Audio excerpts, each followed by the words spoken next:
नवं सरकार स्थापन करण्यासाठी आता चंद्राबाबू नायडू आणि नितीश कुमार ठरणार किंगमेकर। जादुई आकडा गाठण्यासाठी भाजपला दोघांकडील 28 जागांची गरज। दिल्लीत आज एनडीएची बैठक। एनडीएतील घटक पक्षाच्या बैठकीला अजित पवार गैरहजर, तर मुख्यमंत्र्यांचं प्रफुल्ल पटेल बैठकीला जाणार।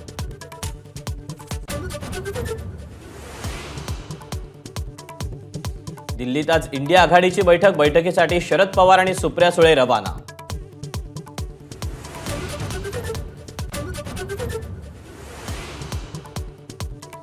लोकसभा निवडणुकीनंतर महाविकास आघाडीची राज्यात खलबत। दिल्लीतील बैठकीनंतर उद्या मुंबईत महाविकासच्या नेत्यांची महत्त्वाची बैठक।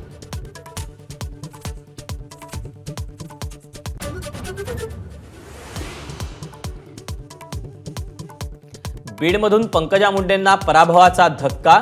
बीडचा भाजपचा गड राष्ट्रवादी शरदचंद्र पवार पक्षाच्या बजरंग सोनावणेंनी पाडला। फेरमतमोजणीची पंकजांची मागणी टाळली।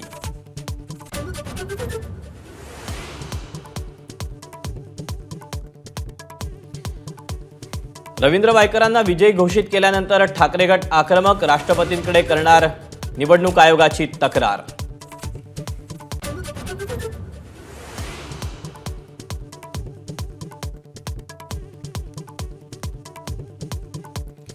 बारामतीतल्या दारुण पराभवानंतर अजित पवारांच्या राष्ट्रवादीची नाराजी उघड। भाजप आणि शिंदेंच्या शिवसेनेची मतं मिळाली नसल्याचा अमोल मिटकरींचा आरोप। शरद पवार आणि उद्धव ठाकरेंवरही स्तुतीसुमनं।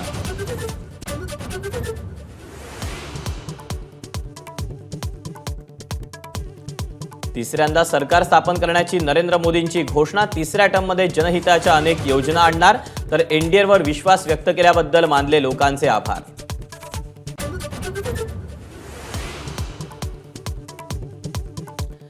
महाराष्ट्रात मवियाकडून महायुतीला धोबीपछाड। महायुतीला 17 तर मवियाला 30 जागा।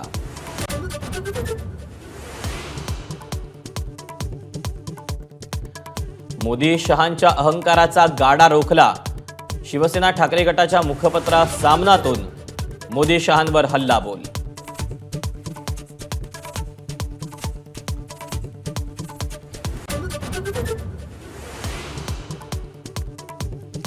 राज्यात काँग्रेसची दमदार कामगिरी। 13 जागा जिंकत काँग्रेस सर्वात मोठा पक्ष, तर मवियातील ठाकरे गट आणि पवारांच्या राष्ट्रवादीची मुसंडी।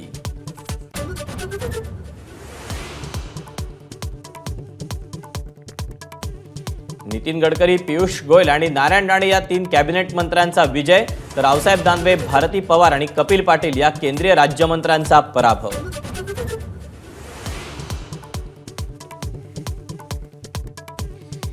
इंडिया आघाडीनं सत्ता स्थापनेचा दावा करायला हवा। भाजपवर चिडलेले आमच्या सोबत येतील, उद्धव ठाकरेंना विश्वास।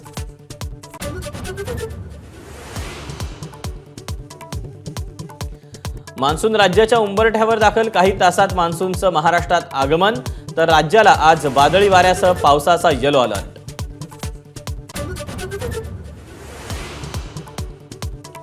पुणे आणि सांगलीत मंगळवारी मुसळधार पावसाची हजेरी, तर पावसामुळे धानोरी भागातील व्यापाऱ्यांचं नुकसान।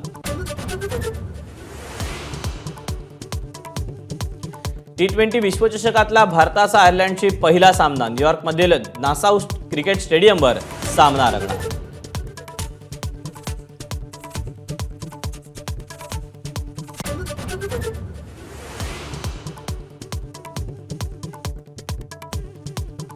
नोवाक जोकोविच फ्रेंच ओपनमधून बाहेर। गुडघ्याच्या दुखापतीमुळे माघार घेत असल्याची घोषणा। जोकोविचच्या माघारीमुळे कॅस्पर रूड उपांत्य फेरीत। एबीपी माझा, उघडा डोळे बघा नीट।